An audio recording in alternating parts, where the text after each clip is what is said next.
नारायणं नमस्कृत्य नरं चैव नरोत्तमं देवीं सरस्वतीं व्यासं ततो जयमुदीरये।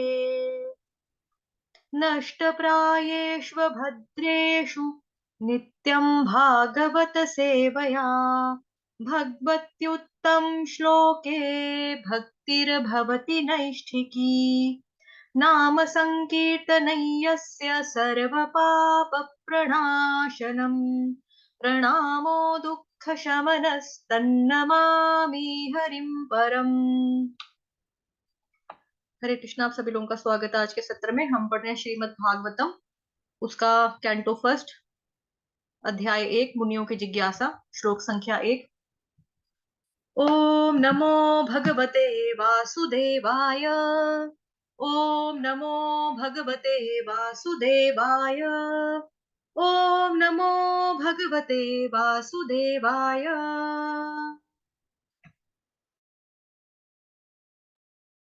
जन्माद्यस्य यतोऽन्वयादितरतश्चार्थेष्वभिज्ञस्वराट् तेने ब्रह्महृदाय आदिकवये मुह्यन्ति यत्सूरयः तेजो वारिमृदां यथा विनिमयो यत्र त्रिसर्गो मृषा धाम्ना स्वेन सदा निरस्तकुहकम् सत्यं परं धीमहि।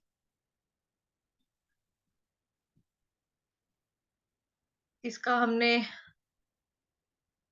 तात्पर्य भी पढ़ा है, आधा पढ़ा है, आधा भी नहीं, आई थिंक 1/4 पार्ट ही अभी हम पढ़ पाए हैं। तो जब तक ये हो रहा है तब तक हम एक बार और उच्चारण कर लेते हैं श्लोक का। जन्माद्यस्य यतोऽन्वयादितरतश्चार्थेष्वभिज्ञस्वराट् तेने ब्रह्महृदाय आदिकवये मुह्यन्ति यत्सूरयः तेजो वारिमृदां यथा विनिमयो यत्र त्रिसर्गो मृषा धाम्ना स्वेन सदा निरस्तकुहकं सत्यं परं धीमहि। जन्माद्यस्य यतोऽन्वयादितरतश्चार्थेष्वभिज्ञस्वराट् तेने ब्रह्महृदाय आदिकवये मुह्यन्ति यत्सूरयः तेजो वारिमृदां यथा विनिमयो यत्र त्रिसर्गो मृषा धाम्ना स्वेन सदा निरस्तकुहकं सत्यं परं धीमहि।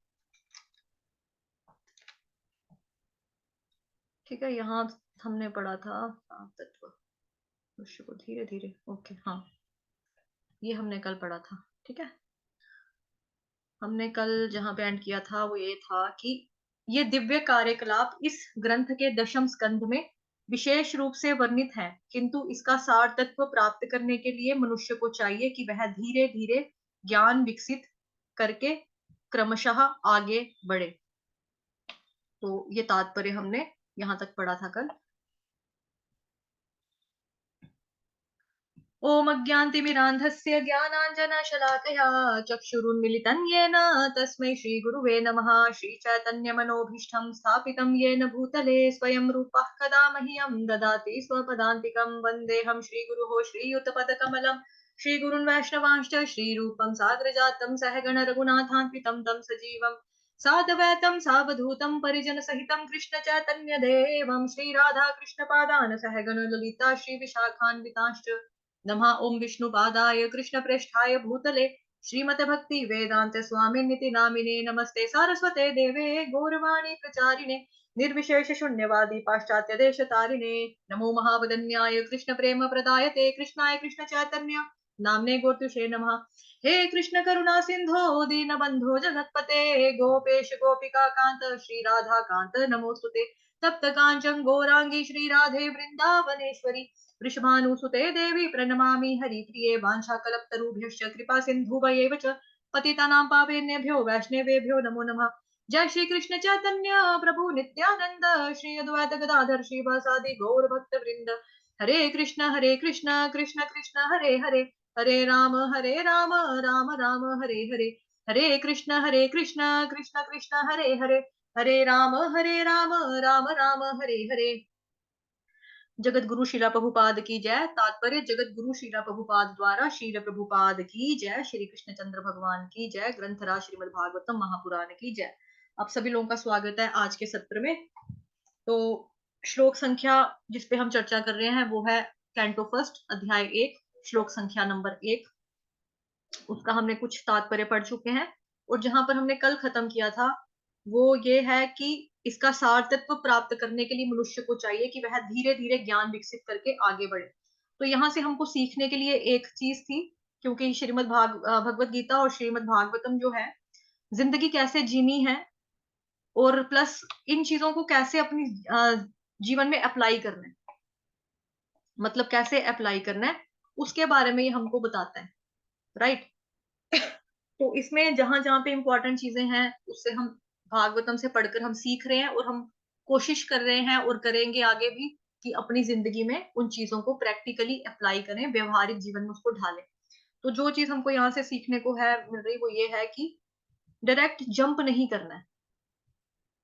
डायरेक्ट जंप नहीं करना है 10th कैंटो के ऊपर, यानी कि 10वां स्कंद जो है श्रीमद् भागवतम महापुराण का, जिसमें खास तौर पे कृष्ण भगवान जी की दिव्य लीलाओं के बारे में चित्र चरित्रन जिसमें हमें मिलता है, उसमें सीधा सीधा छलांग लगा के नहीं जाना। हमको एक तरीका बताया है आचार्य जनों ने, प्रभुपाद जी ने, कि धीरे धीरे करके उसको करना है। पहले फर्स्ट कैंटो, सेकंड, थर्ड, उसके बाद सो ऑन करते करते करते करते 10वें तक 12वें तक ऐसे पढ़ना है। तो उसको ही हमने फॉलो करना है। ये नहीं है कि हम डायरेक्ट उसमें छलांग लगा जाएंगे। अगर डायरेक्ट छलांग लगाएंगे हमारे पास बुद्धि भी तो नहीं है ना वो वाली समझने की, तो फिर वो वाली हमारे अंदर फीलिंग आ जाएगी जो फिल्मों में डायलॉग बोला जाता है, तुम करो तो रास लीला, हम करें तो करेक्टर ढीला। तो इसलिए इंसान जो है वो ऐसा ही है, मतलब कि कलयुगी ज्ञानी है ना, मतलब हम लोग कलयुग के रहने वाले प्राणी हैं।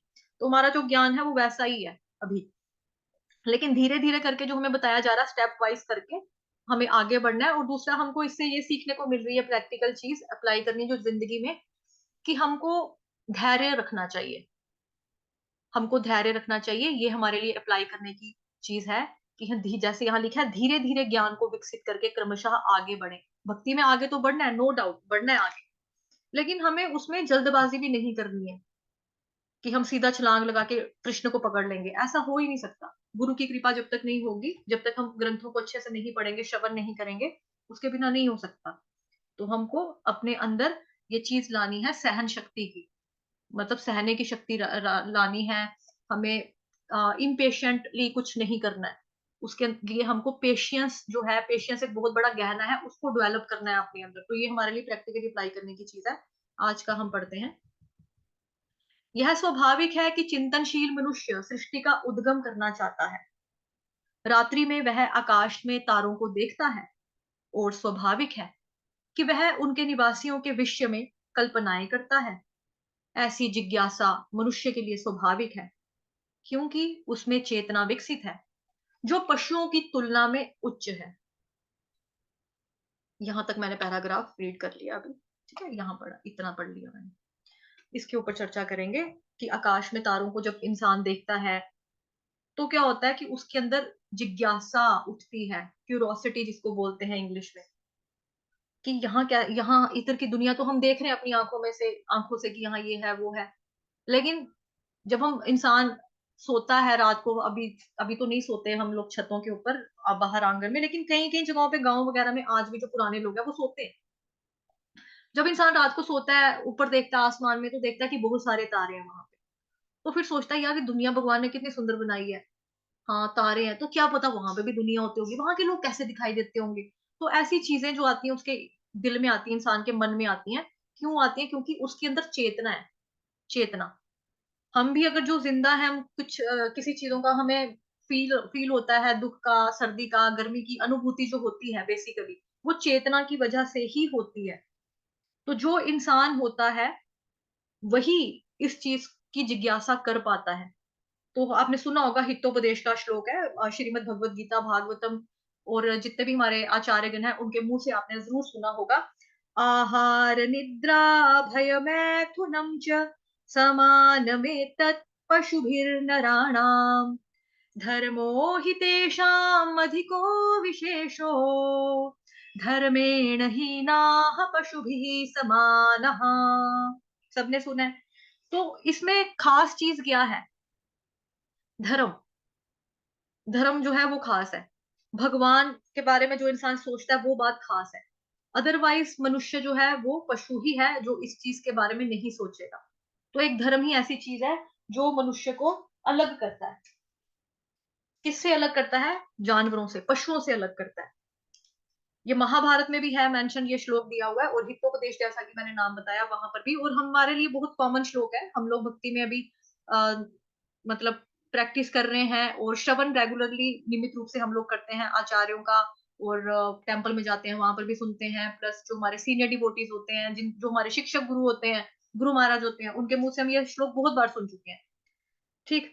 अब धर्मे न हीना पशु भी समाना, कि जो धर्म के हीन है वो इंसान पशु के समान है। देखो यहाँ नीचे लास्ट लाइन क्या लिखी है, जो हाइट जहां पे मैंने पैराग्राफ हाईलाइट किया हुआ है, पशुओं की तुलना में उच्च है। क्यों? क्योंकि इंसान है। तो चार चीजें जो है वो कॉमन है। क्या चार चीजें कॉमन है? आहार निद्रा भय मैथुनम। खाना खाना, सोना, भय से रक्षा करना, और बच्चे वगैरह पैदा करना, आगे बढ़ाना। ये जो है ये पशुओं में भी कॉमन है, इंसानों में भी कॉमन है।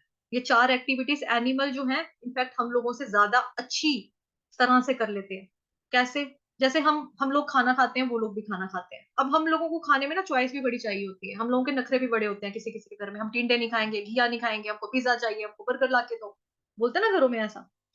और जो खाना हम लोग खाते हैं उसको पचाने के लिए हमको हींग की गोली, कायम चूरन, पेट सफा, ज्वैन, ऐसी चीजें हमें खानी पड़ती है, ताकि हमारा जो खाना जो हमने खाया है वो अच्छे से हम पचा सकें। बट जानवरों के केस में आपने कभी जानवरों को खाते देखा है कि हींग गोली दे दो, कायम चूरन दे दो मुझे, मेरे को कॉन्स्टिपेशन हो रहा है, मेरे को प्रॉब्लम हो रहा है? लेकिन इंसान के केस में ये चीज आ जाती है। और नींद, स्लीपिंग, आहार निद्रा, दूसरा पॉइंट क्या है? निद्रा यानी कि सोना। सोने के केस में भी अगर हम देखें तो हम लोगों को सोने के लिए स्ट्रगल करना पड़ता है आज की डेट में। जो पुरानी जनरेशन है उनकी बात नहीं करूंगी, जो आज की जनरेशन है, हम लोगों की जो जनरेशन है, उनको सोने के लिए बड़ा स्ट्रगल करना पड़ता है। क्यों? काम करते हैं, एमएनसीज में जॉब करते हैं, तो अच्छे तरीके से मतलब निचोड़ा होता है हम लोगों को कंपनीज ने।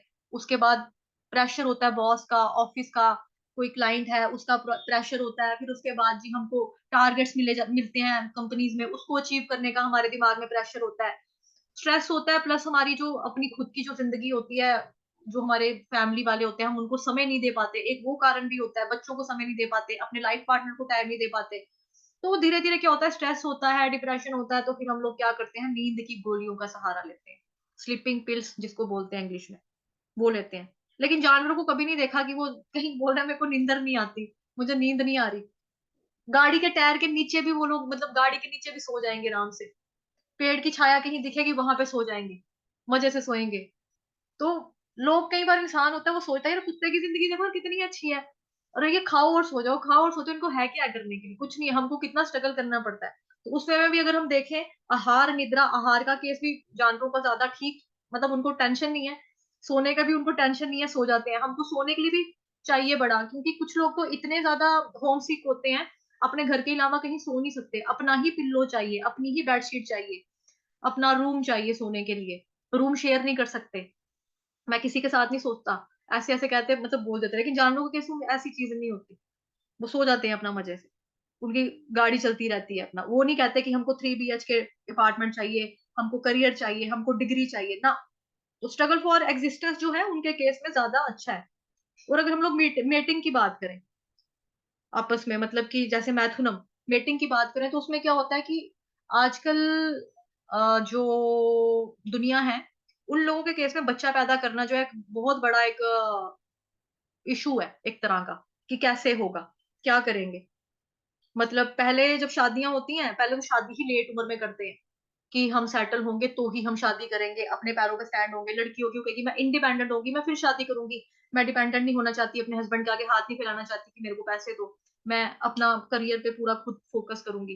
तो करियर के चक्कर में लोग क्या करते हैं, लेट शादियां करते हैं। लेट शादियां करने की वजह से क्या होता है कि फिर बच्चे भी उसी हिसाब से मतलब लेट हो जाते हैं। और जब कई बार बच्चे नहीं होते तो मेटिंग की बात जहाँ पे आती है तो फिर वहां पे लोग हॉस्पिटल्स जाते हैं, उनको नजर आते हैं कि बच्चे नहीं हो रहे हैं, अनाथ आश्रम में जाते हुए दिखाई देते हैं कि बच्चे नहीं हो रहे हैं, बच्चों को गोद ले रहे हैं, है ना। साथ ही में मूवीज जो हमारी बॉलीवुड में बन रही हैं वो इस बात का सबूत है। विक्की डोनर हो गई, मिम्मी मूवी हो गई, ये गुड न्यूज होगी अक्षय कुमार की जो थी बहुत। तो ऐसी फिल्मों में क्या बताया जा रहा है, एक आर्टिफिशियल तरीके से बच्चा पैदा करना, जो कि नेचुरल वे जो कि पहले होता था, गर्भदान संस्कार जैसे किया जाता था, उसके बाद आशीर्वाद लेके जो बच्चे होते थे, वो टोटली तो कंसेप्ट खत्म ही हो चुका है। प्लस फिजिकली इंटीमेशन करने में भी लोगों को आजकल दिक्कत आती है। तो इस मामले में देखा जाए तो इंसानों को बच्चे भी मुश्किल से ही लोग पैदा कर पाते हैं आजकल की डेट में, है ना। तो जानवरों के केस में ऐसा नहीं है, आप उनको कहीं पर भी देखो, गली में उनकी पुश्ते कुत्ते भी होगी, आराम से आपको नजर आ जाएगी, दिखेंगे वो, इकट्ठे होते हैं, रात को चिल्लाते हैं, शोर करते हैं। तो ये चीज। और चौथा है भय। भय जो है, स्ट्रगल फॉर एग्जिस्टेंस, ये मतलब उनके लिए ज्यादा आसान है, जानवरों के लिए। हमारे लिए फिर भी थोड़ा टफ होता है, हमको अपना करने के लिए, पाने के लिए कुछ चीजें, ये करना वो करना, हमको बड़ा वो है, मुश्किल है हमारे लिए स्ट्रगल करना। मतलब स्ट्रगल तो हम करते हैं लेकिन हमको बहुत ज्यादा स्ट्रगल करना पड़ता है किसी चीज को अचीव करने के लिए, उनको नहीं करना पड़ता। भय होता है, भय की रक्षा जो है वो आराम से कर लेते हैं, वो भी कर लेते हैं। अब चोंच जो है भगवान ने तोते को भी दी हुई है कि अगर तुम पर कोई अटैक करने वाला या तुम्हें लगता है कि तुम्हारी जान को खतरा है, चोंच मार के अपना वो करवा लो। और तोते की चोंच इतनी ज्यादा तेज होती है कि अगर आप उसको अपनी उंगली उसके आगे रखोगे ना, वो हड्डी तक अंदर से काट सकता है। मतलब बेर सबने खाया होगा, है ना, बेर। जो ग्रीन वाला बेर होता है या जो छोटा वाला रेड बेर होता है, उसकी जो गुठली होती है ना अंदर, वो बहुत ज्यादा हार्ड होती है। मतलब वो पत्थर मारो उसके ऊपर, हथौड़ी वगैरह मारो, फिर वो तोड़ सकते हैं हम। लेकिन तोता क्या होता है, एक चोंच मारता है ना उसको, ऐसे करके टक लगाता है और अंदर से उसकी गिरी आराम से खा लेता है। तोते की चोंच का ये है। तो भय से रक्षा तोता भी कर सकता है। गाय को, भैंस को भी भगवान ने सींग दिए हैं कि मार ले, बंदर भी दिए, दांत दिए, काट ले, सांप को भी दिया है कि डसना ही है तो कम से कम फुंकार ले। तो मतलब उस वे में देखा जाए तो वो लोग कर लेते हैं। तो हमारी जिंदगी में और उनकी जिंदगी में ज्यादा अंतर नहीं है, लेकिन फिर भी एक अंतर है, धर्मे ही ना पशु भी ही समाना, कि मतलब कि अगर धर्म नहीं है आपकी जिंदगी में तो आप पशु हो। ये चीज। आहार निद्रा भयमैथुनं च समानमेतत् पशुभिर्नराणाम् धर्मो हि तेषाम् अधिको विशेषो। विशेषो यानी कि खास बात क्या है, धर्मो, धर्म ही खास बात है। धर्मेण हीनाः पशुभिः समानः। धर्म में, धर्म अगर नहीं है तो मनुष्य पशु के समान है। तो ये चीज हो जाएगी। तो चेतना की बात है यहाँ पर कि चेतना की वजह से ही इंसान जो है वो पशुओं से ज्यादा बेटर है। क्यों? क्योंकि मनुष्य सोच सकता है, क्योंकि उसके अंदर चेतना है कि मैं क्या हूँ, वो क्या, वो वहां पे क्या हो रहा है, उस लोक में क्या होता होगा, वहां कौन कौन रहता होगा, वहां के लोग क्या खाते होंगे। ऐसा नहीं कि जैसी हमारी फिल्में बनती हैं, कृष्ण की फिल्म बनी, कोई मिल गया बन गई कि एलियन है, तो एलियन को हम लोगों की फिल्मों में दिखाया जाता है बेशक्ल होते हैं, बस सूरज से होते हैं। पीके आया तो पीके के कान बता दिए, ऐसे खड़े खड़े हैं, कपड़े नहीं पहनते हैं, वहां पे तो ऐसे ही होता था, ऐसे ही होता था। बट रियल में वो हमसे ऊपर के लोग हैं। ऊपर के लोग जो होंगे वो अच्छे होंगे या गंदे होंगे। एग्जाम्पल के तौर पे समझो इसको कि हम लोग मृत्यु लोग, हम लोग सेंटर में हैं अभी, राइट, हम लोग बीच में हैं। मतलब, और हमसे जो नीचे के लोग हैं, नीचे की योनियों की अगर हम बात करें, चलो मोटी मोटी योनि बता दूं मैं आपको, जानवर की योनि, ठीक है। मोटी मोटी योनि में आपको बता दूं राक्षसों की, भूतों प्रेतों की योनि। अब फिल्मों में तो, रियल में तो चलो हमने भूत नहीं देखे, फिल्मों में हमने भूत राक्षस देखे हैं, या रामायण महाभारत जैसे टीवी सीरियल्स में हमने भूत राक्षस देखे हैं। और शास्त्रों में जो हमको भूत राक्षसों का व्याख्यान जहाँ पे मिलता है कि किस तरह के उनके रूप रंग होते हैं, बड़े बड़े होते हैं, मूछे होती है, दाढ़ी होती है, लंबे लंबे दांत होते हैं जिससे वो खून चूस लेते हैं, ठीक है। फिर बड़ी बड़ी आंखें होती हैं, सोते ही रहते हैं, मोटे मोटे पेट होते हैं, और मीट अंडे खाते रहते हैं, मतलब कि कच्चा कच्चा मांस खाते हैं। तो ये हम हमें बताया जाता है कि राक्षस ऐसे दिखाई देते हैं। तो अब राक्षसों की जो योनि है वो हमसे नीचे है, राक्षसों का जो लोक है वो हमारे लोक से नीचे है। तो जो नीचे के लोग होंगे वो गंदे होंगे ना, दिखने में बद्धे होंगे ना। अब जैसे जानवरों की योनि है, तो कोई किसी को बोलेगा हाय कितना सुंदर कुत्ते का, मतलब कुत्ते का बच्चा तो चलो क्या बोलेंगे, क्यूट लगेगा। लेकिन छिपकली कोई बोलेगा वाह कितनी सुंदर छिपकली लग रही है, ड्रैगन कितना प्यारा है, मैं इसको गले लगाना चाहता हूँ, कोई बोलेगा। मेंढक कितना प्यारा दिखता है, मैं इसको गले लगाना चाहती हूँ, कभी ऐसा होगा? ऐसा नहीं होगा ना। क्यों? क्योंकि वो हमसे नीचे वाले लोग हैं। नीचे वाले लोग हम उनके प्रति अट्रैक्ट नहीं होंगे। तो ऐसे ही जैसे हमारी मूवीज में बताई जाती है ना कि वो जो ऊपर की दुनिया के लोग हैं, यानी कि वो एलियन है, वो दिखने में ऐसे लगते हैं, बट ऐसा नहीं है, वो हमसे ज्यादा सुंदर होंगे। क्यों? क्योंकि वो हमारे से ऊपर वाले लोक में एग्जिस्ट करते हैं, नीचे वाले में थोड़ा करते हैं। एनीवेज, ये वाले जो सवाल होते हैं कि वहां पे क्या है, उस लोक में क्या होता होगा, जैसे यहाँ पे लिखा है कि रात्रि के टाइम पे जब इंसान आकाश में तारों को देखता है तो स्वाभाविक है उनके निवासियों के विषय में कल्पनाएं करता है। तो ये कल्पनाएं करने की जो जिज्ञासा भी है ना, वो उसी वजह से है क्योंकि उसके अंदर चेतना विकसित है। अब वो चेतना जब विकसित होती है, चेतना की वजह से जब वो सोचता है, कल्पनाएं करता है कि वहां क्या होगा, वो सुंदर होंगे, वहां पे पता नहीं क्या करते होंगे, क्या क्या खाते होंगे, क्या उनके वहां पे हमारी तरह खाना खाते होंगे, क्या वहां पानी होगा, ऐसी चीजें जब इंसान सोचता है तो कहता है यार पता नहीं, जो जान तो भगवान को ही पता होगा यार, भगवान ने बनाया, यार भगवान ने कितना कुछ बनाया। तो बात कहाँ पे आके रुक गई, भगवान के ऊपर आकर रुक गई। तो भगवान के बारे में जो मनुष्य सोचता है, जो धर्म के बारे में मनुष्य सोचता है, वही इंसान जो है, इंसान कहलाने के लायक है। अदरवाइज वो जानवर ही कहलाने के लायक है, या फिर पढ़ा लिखा जानवर, सूट बूट अच्छे कपड़े पहनने वाला जानवर, बिस्तर के ऊपर सोने वाला जानवर। कुत्ते बिल्ली जमीन पर सोएंगे, धूप में टायर के नीचे सो जाएंगे, ये बिस्तर पे सोएगा। यही फर्क है उससे ज्यादा फर्क नहीं है। ठीक है, आगे आगे बढ़ते हैं। श्रीमद् भागवतम के रचयिता ऐसी जिज्ञासाओं का सीधा उत्तर देते हैं। तो श्रीमद् भागवतम के रचयिता यानी कि ऋषि वेद व्यास जी जो है, वो बता रहे हैं कि जो मनुष्य के जो सवालात होते हैं, उन प्रश्नों का जो उत्तर है, वो श्रीमद् भागवतम में आसानी से इंसान को मिलेगा, पढ़ने वाले को, श्रवण करने वाले को मिलेगा। जितनी भी जिज्ञासाएं होती हैं, क्योंकि मनुष्य की चेतना जानवरों से ज्यादा डेवलप्ड होती है ना, तो एनिमल्स तो ऐसी इंक्वायरीज नहीं कर सकते, केवल मनुष्य ही कर सकते हैं। आपने आज तक किसी जानवर को मिलते देखते सुना है, और यार सुना, घर में बीवी बच्चे ठीक है तेरे, काम काज तेरा ठीक चल रहा है, और बच्चे ज्यादा तंग तो नहीं करते, बहू कैसी आई है आपके घर में, बहू दहेज में क्या लाई थी? कभी देखा है जानवरों को ऐसे वार्तालाप करते हुए? नहीं देखा। ये इंसान ही करता है, एनिमल ऐसी इंक्वायरीज कभी नहीं कर सकते, मनुष्य कर सकते हैं, बिकॉज उनके अंदर जिज्ञासाएं होती हैं। लेकिन अभी ये जो जिज्ञासा है बताई मैंने आपको, भौतिक जगत की बता दी, क्योंकि मैं कुत्ते बिल्लों के एग्जांपल दिए, अभी आपको इंसानों का दे दिया यहाँ पे एग्जांपल। बट जो रियल जिज्ञासा इंसान की होती है, जो रियल इंक्वायरी होती है, वो क्या होती है? अथा तो ब्रह्म जिज्ञासा। जैसा कि हमारे शास्त्रों में जो ब्रह्म, मतलब कि मेन जो श्लोक आता है हमारा शास्त्रों का, अथा तो ब्रह्म जिज्ञासा। द टॉप मोस्ट रियल जिज्ञासा जो होती है, वो होती है कि मैं कौन हूं, कौन हूं मैं, मेरे जिंदगी का मकसद क्या है, मेरे जीवन का क्या लक्ष्य है, मेरा भगवान जी के साथ क्या रिश्ता है, अगर हमको मरना ही होता है तो हम बार बार पैदा ही क्यों होते हैं, क्या मतलब है हमारा आने का बार बार?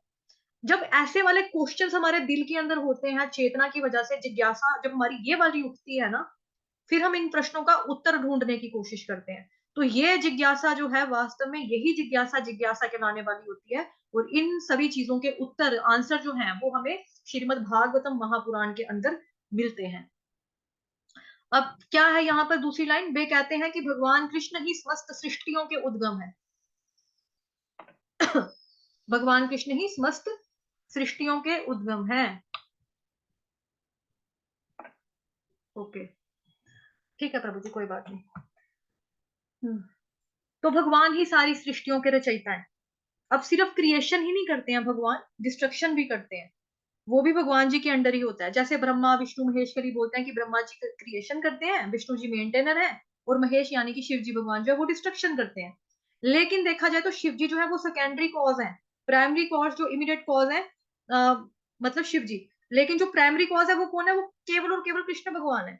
चाहे वो क्रिएशन का हो, चाहे वो मेंटेनेंस का हो, चाहे वो डिस्ट्रक्शन का हो, कारण एक ही है। कौन? सर्व कारण कारणम ईश्वरा परम कृष्ण सच्चिदानंद विग्रह अनादिरादिर गोविंदा सर्व कारण कारणम। तो वही तो है सब कुछ। वे ना केवल ब्रह्मांड के सृष्टा है, वरन उनके संहर्ता भी है। ये अभी बता दिया मैंने आपको, कंस्ट्रक्शन डिस्ट्रक्शन वाला। इस दृश्य जगत की उत्पत्ति भगवान की इच्छा से किसी काल में होती है, कुछ काल तक इसका परिपालन होता है, और तब उनकी ही इच्छा से इसका संहार हो जाता है। ये हमने 7 चैप्टर श्रीमद् भगवद गीता में भी डिटेल में पढ़ा था, है ना। अतएव समस्त जागतिक कार्यों के पीछे उनकी परम इच्छा रहती है। अब ये वर्ड आ गया यहाँ पे, जागतिक, जागतिक कार्य। जागतिक का मतलब क्या होता है? मतलब जगत के कार्यों के पीछे, संसार के कार्यों के पीछे जितने भी जगत हमें दिखाई देते हैं। इनफैक्ट ये नहीं कि हम सिर्फ भौतिक जगत की ही बात करें, क्योंकि हम उस हमारा ताल्लुकात उसके साथ है, बट जागतिक कार्यों के पीछे यानी कि जगत के कार्यों के पीछे भगवान जी की ही परम इच्छा होती है। उनकी ही इच्छा से क्रिएशन होता है, उनकी इच्छा से डिस्ट्रक्शन होती है। जैसे देखो हम लोग भौतिक संसार में आमतौर पे आपने सुना है बोलते हुए हम सब लोगों को, भगवान की मर्जी के बिना एक पत्ता भी नहीं हिल सकता। तो क्यों बोलते हैं? क्योंकि उसके पीछे भगवान है, सर्व कारण कारणम, भगवान की मर्जी है ना, उनके बिना तो कुछ नहीं होगा। और श्रीमद् भगवत गीता 9th अध्याय का 10th श्लोक जो है, जो कि आप लोग लर्न कर चुके हो, मयाध्यक्षेण प्रकृति सूयते सचराचरम हेतुनानेन कौन्तेय जगत विपरिवर्तते। तो भगवत गीता में भी भगवान कह रहे हैं कि सारी चीजों जो है वो मेरी अध्यक्षता में होती है। मया अध्यक्षेण मतलब मैं जो हूँ वो अध्यक्ष हूँ, मेन बंदा तो मैं हूँ, मेरी अध्यक्षता में होता है सब कुछ जो होता है, जो कार्य आप लोग देखते हो सब कुछ मेरी गाइडेंस के अंदर अंडर होता है, मेरी डायरेक्शन के अंडर होता है। ठीक। निस्संदेह ऐसे अनेक नास्तिक हैं जो इस रिश्ता पर विश्वास नहीं करते। नास्तिक लोग जो हैं वो इस बात पे विश्वास नहीं करते, किंतु वे अल्प ज्ञान के कारण ही ऐसा करते हैं। अब नास्तिक जो है इसके बारे में भी देखो आप लोग पढ़ चुके हो already, Shrimad Bhagavad Gita 16th chapter में हम लोगों ने, जिसका अध्याय का नाम है ना, जिसमें भगवान जी देवी गुणों के बारे में बताते हैं, आसुरों के गुणों के बारे में बताते हैं। तो नास्तिक लोग जो होते हैं वो सृष्टा के ऊपर विश्वास नहीं करते। अब वो क्यों करते हैं? क्योंकि अल्प ज्ञान की वजह से करते हैं ना ऐसा। उनकी थिंकिंग क्या होती है संसार को लेकर। श्लोक संख्या 8 यानी कि श्रीमद् भगवत गीता 16वां अध्याय श्लोक नंबर 8 आप लोगों ने लर्न किया हुआ है। असत्यम प्रतिष्ठन्ते जगदाहुरनीश्वरम अपरस्पर संभूतं किमन्यत् काम हैतुकम। तो क्या सोच होती है जगत के बारे में इन नास्तिक लोगों की, आसुरी लोगों की सोच? पहला पॉइंट, असत्यम प्रतिष्ठन पे, असत्यम ये तो मिथ्या है, ये तो झूठ है, ये फरेब है, सब कुछ ऐसे ही है। असत्यम प्रतिष्ठन पे, प्रतिष्ठम का मतलब हो गया ये बेसलेस है, इसका कोई आधार ही नहीं है। अब सर्व कारण कारणम का क्या होगा अगर कोई आधार ही नहीं हुआ, तो बेस ही नहीं है कोई, तो बेसलेस थोड़ा है ये सब। अनीश्वरम, दूसरी चीज ये कहते हैं, तीसरी बात कहते हैं अनीश्वरम। नीश्वर, अनीश्वर, ईश्वर का मतलब ईश्वर भगवान, अनीश्वर मतलब भगवान नहीं है। दैट मीन्स कि कुछ भी चीज भगवान के कंट्रोल में है ही नहीं, ये बोलते हैं। अनीश्वरम का मतलब भगवान के कंट्रोल में कुछ भी नहीं है, भगवान के हाथ में कुछ नहीं है। अपरस्पर संभूतं, बिना किसी रीजन के ही संसार बना दिया है, बना हुआ है। तो बना किस लिए है? काम। फिर ये कहते हैं काम है तुकम, की काम की इच्छा से उत्पन्न हो गया, बिकॉज हमको चाहिए था, हम मतलब हमको चाहिए था, हमको काम करना था, काम मतलब कि इंद्रिय तृप्ति करनी थी, हमको भोग करना था, इसलिए ये हमारे लिए भगवान ने बनाया, भोग करने के लिए चीजें हमारी, हम करेंगे, हम इंजॉय करने के लिए आए हैं यहाँ पे। बट रियलिटी में कृष्ण भगवान जो है वो परम ईश्वर है। कृष्ण ईश्वर यानी कि परम ईश्वर है। तो सभी के सोर्स के कारण जो है वो कृष्ण है, समस्त कारणों के कारण वो है, सर्व कारण कारणम। तो भगवान की मर्जी के बिना एक पत्ता भी नहीं हिलता, ये उल्टी बुद्धि के हैं, ये कहते हैं भगवान के कंट्रोल में ही कुछ नहीं है। तो ये अल्प ज्ञान की वजह से इनका हाल ऐसा होता है, ये अल्प बुद्धि है। क्योंकि 7th चैप्टर 8th चैप्टर में भी हमने पढ़ा था ना कि भगवान ने निर्विशेषवादियों को किस नाम से पुकारा है, नास्तिकों के लिए क्या शब्द का इस्तेमाल किया है, तो वहां पे था अल्प ज्ञान, अल्प बुद्धि के लोग वो इस्तेमाल किया। ठीक है, आगे चलते हैं। उदाहरणार्थ, आधुनिक विज्ञानी ने अंतरिक्ष उपग्रह बनाए हैं जिन्हें किसी ना किसी युक्ति से बाह्य आकाश में प्रक्षिप्त किया जाता है, और दूर बैठे विज्ञानी के निर्देश में ये कुछ काल तक आकाश में उड़ते रहते हैं। इसी प्रकार असंख्य तारों तथा ग्रहों से युक्त सारे ब्रह्मांड भगवान जी की बुद्धि के द्वारा नियंत्रित होते हैं।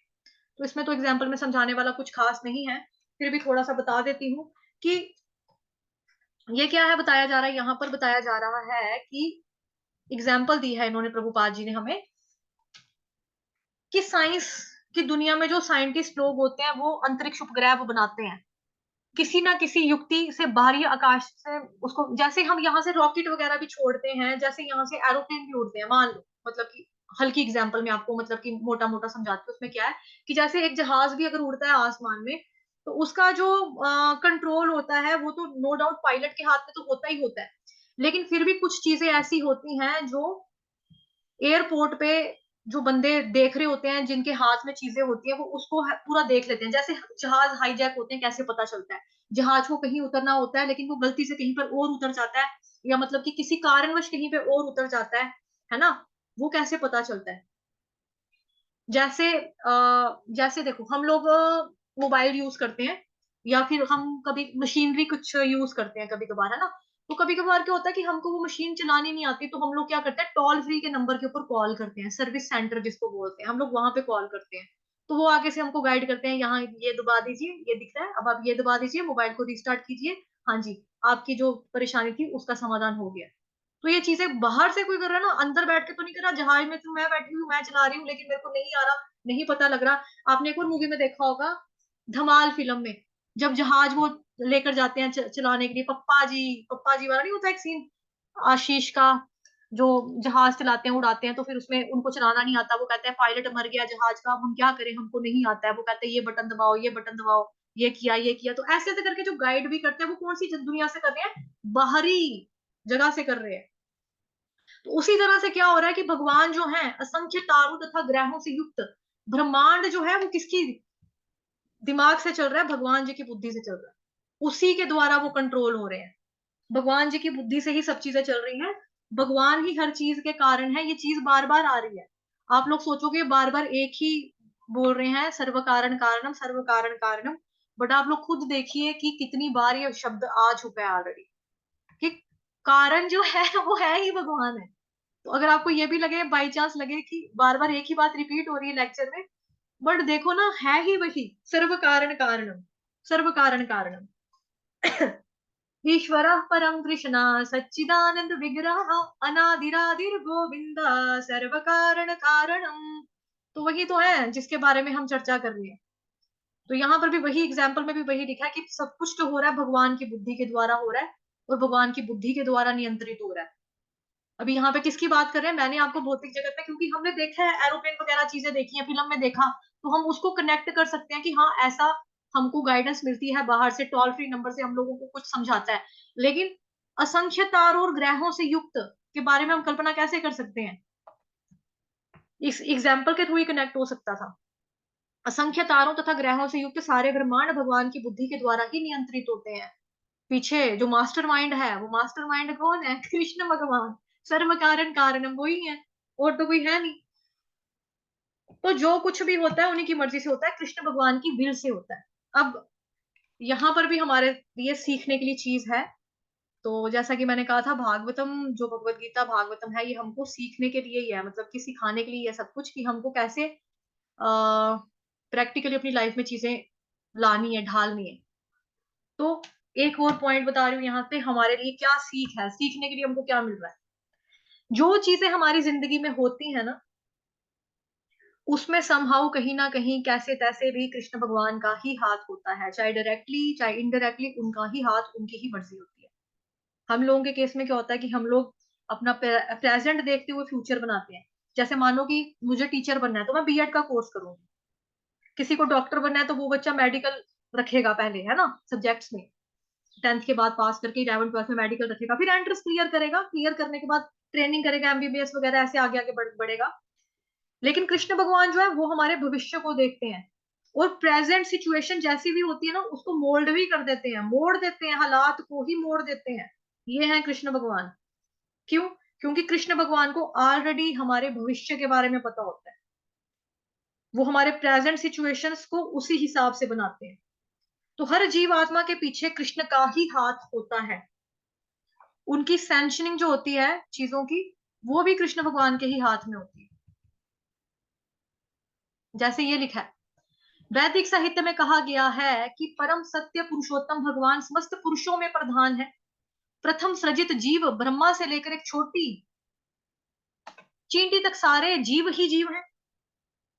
तो ये नहीं है कि आपकी और मेरी जिंदगी में जो चीजें घट रही हैं, जो हो रहा है, वही उसी के सिर्फ कृष्ण भगवान मालिक है? ना ना ना ना ना ना।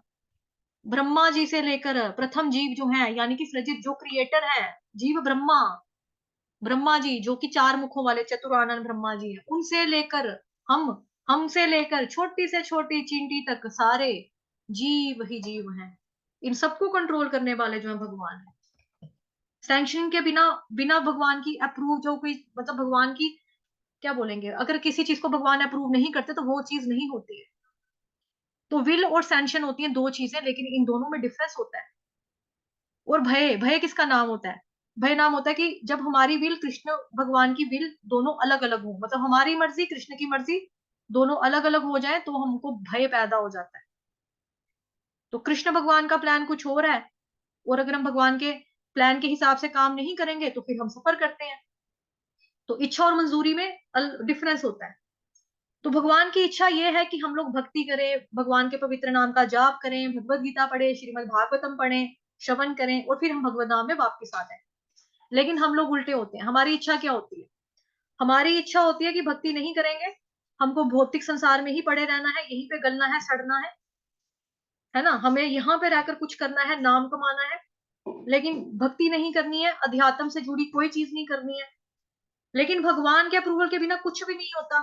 लेकिन ये कृष्ण भगवान की इच्छा तो नहीं ना है कि मेरा जो बंदा है, मेरा जो बच्चा है वो भौतिक संसार में गया और मेरा नाम लेके भगवत नाम ना आए।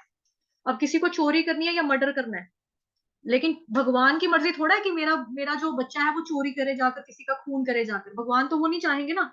लेकिन अगर किसी जीव ने यही सोच के रखा है मैंने चोरी ही करनी है, मैंने कत्ल ही करने हैं, मैंने डाका ही डालना है, उसमें फिर भगवान क्या करेंगे? फिर उसके कॉन्सिक्वेंसेस जो होंगे, उसके कर्म फल होगा, जो उसका परिणाम होगा, वो किसको भुगतना पड़ेगा? उसी इंसान को भुगतना पड़ेगा जिसने चोरी की, जिसने कत्ल किया। बट अगर हम कृष्ण भगवान की इच्छा से कार्य करेंगे तो फिर ठीक है। लेकिन कृष्ण की इच्छा के विरुद्ध जाकर अगर हम काम करेंगे, तो मतलब वो चीज भगवान ने अनुमति तो नहीं, मतलब ये एक तरह की सैंक्शनिंग कर दी, चलो ठीक है, तो फिर हमको सफर करना पड़ेगा। भगवान की विल नहीं है, वो भगवान की मर्जी नहीं है। जैसे भौतिक जगत में बच्चे जिद करते हैं कि मेरे को मम्मा जाना है, मेरे को जाना ही जाना है, मेरे को फिल्म देखने जाने दो, जाने दो मेरे को।